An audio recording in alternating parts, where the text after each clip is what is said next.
Good morning, everybody, and Happy New Year.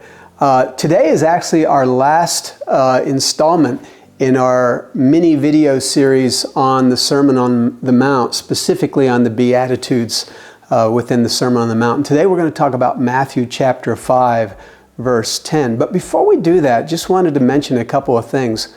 You know, this has been a short series. We've had 9 lessons and they've only been a couple minutes each. But we have a much longer series. In fact, we in the church have been studying the Sermon on the Mount since early October. And we're actually going to continue to study it all the way through May. All those sermons that we've had on the Sermon on the Mount are online. So we can help you there and give you much more information with regard to the Sermon on the Mount if you would like that.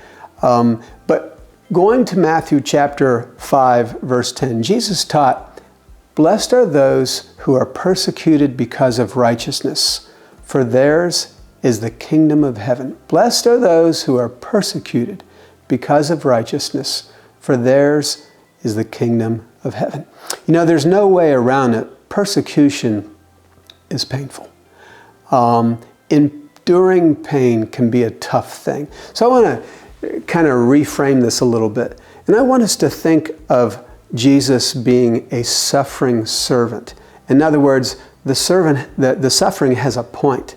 We're not enduring pain and being persecuted for nothing at all. We're doing it for good reason. Now here's what I found out about pain for myself. If I lean into pain, it makes it a lot easier than if I try to avoid the pain. And so how can we frame this idea of being persecuted in a way that makes it, if you will, a little bit more palatable and a little bit more easier to accept?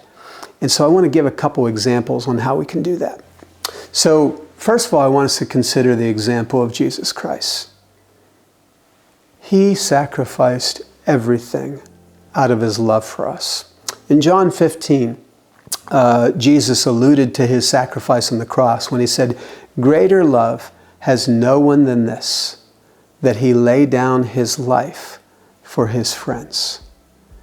And so we understand that Jesus was talking about him laying down his life for us, laying down his life for his friends.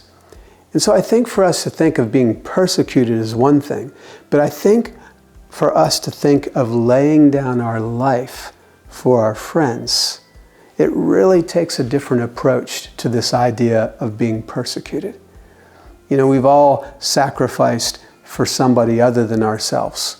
And we know it hurts, but we also know there's a part of it that can feel good in understanding that we're doing the right thing. We're doing right by that person, and we're doing hopefully right in the eyes of God.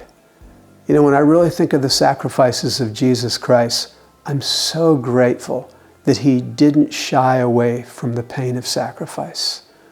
I'm so grateful that he was able to endure the cross, that he was able to endure the thought of the cross because he had 100% trust in God, and that he understood that the ultimate consequence of his sacrifice wouldn't be pain, it would be salvation.